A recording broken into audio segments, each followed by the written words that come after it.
Hi friends, this is your pal Scott Garibay, and today we are going to talk about um, Stranger Things Season 2, Episode 1, Mad Max. Alright, so the episode starts, and we're going to look at this through the lens of Dustin Henderson, this entire season. We're going to look at it through the lens of Dustin Henderson, one of the core four, and so let's dig in. So the episode starts and we're in Pittsburgh, Pennsylvania. What? Why are we in Pittsburgh, Pennsylvania? What about Hawkins, Indiana, right? Like, this isn't even the main area where we should be. Where's the main characters? Where's everything we know, right? So we start in Pittsburgh, Pennsylvania, and we start with a character named Callie. She is number 8. So we know number 11. Now, at this point, we don't know that this character's name is Callie or that this is number 8. We know that 11 has psychic powers, right? She has telekinetic powers, telepathic powers, and she has distinct powers that have been built into her by the U.S. government through Project MK Ultra, and these are built into her at the Hawkins, Indiana lab, which is pretty incredible. So the episode starts and we are in Pittsburgh, Pennsylvania. And at this point, we check in and we are in the middle of a bank robbery. So this group of punks, literally from the punk rock era, they're all dressed as punks. They have like punk aesthetics, are together, and they are running from a bank robbery. Okay,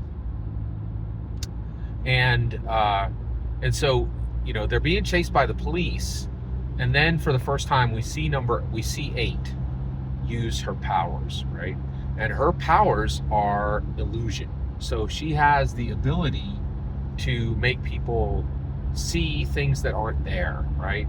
And so basically she uses her illusion powers to make the police officers who are chasing them in police cars just lose sight of them, right? And so they're able to get away. And at this point, what we know is that 11 is not the only Project MK Ultra super-powered individual who came out of this program. And we at this point we think that all this is happening at the Hawkins lab, but it could be larger than that, right? So, but this is how the episode starts. Now let's talk about this. Okay, so wait, this is pretty risky on the part of the Duffer brothers, right?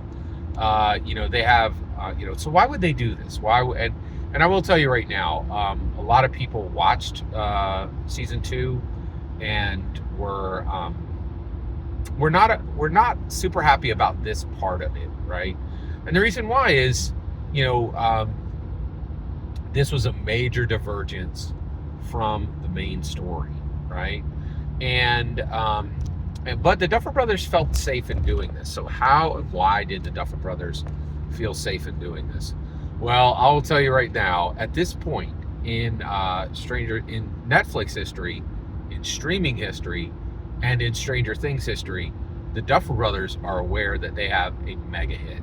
And I'm not just talking a good, solid hit at the level of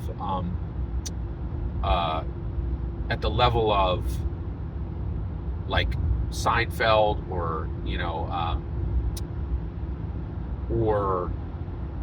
like Big Bang Theory or NCIS. This is a mega hit on streaming, right?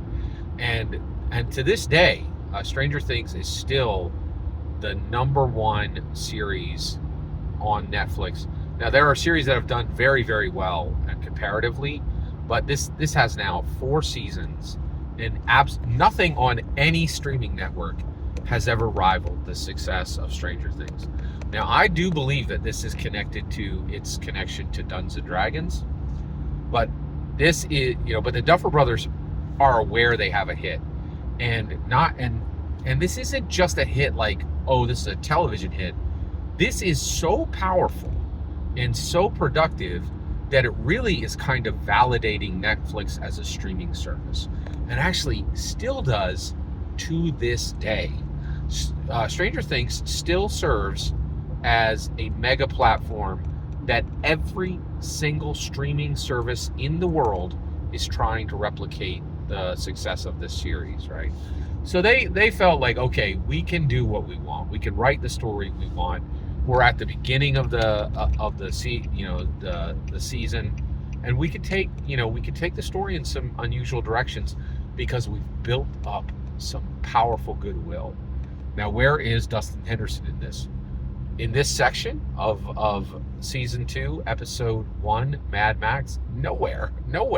And that's why I'm admitting this was a major risk on the part of the Duffer Brothers, but they had earned this risk. They had very, very much earned this risk. These guys knew what they were doing, and were really at scale, they were at momentum, and they knew they had bought some goodwill, not just with Netflix, but with the audience. And they were right. They were 100% right. So we start off with Cali. We start off with number 8 in Pittsburgh, Pennsylvania, with a cool action scene, and we'll continue from there. Every single word you just heard in this video is my humble opinion. Nothing more, nothing less. The important part is when I get to hear your humble opinion about Stranger Things. What was your take on Cali and the group in Pittsburgh? Love to hear. Let me know in the comments below. Please consider liking, subscribing, and have a fetch millennium.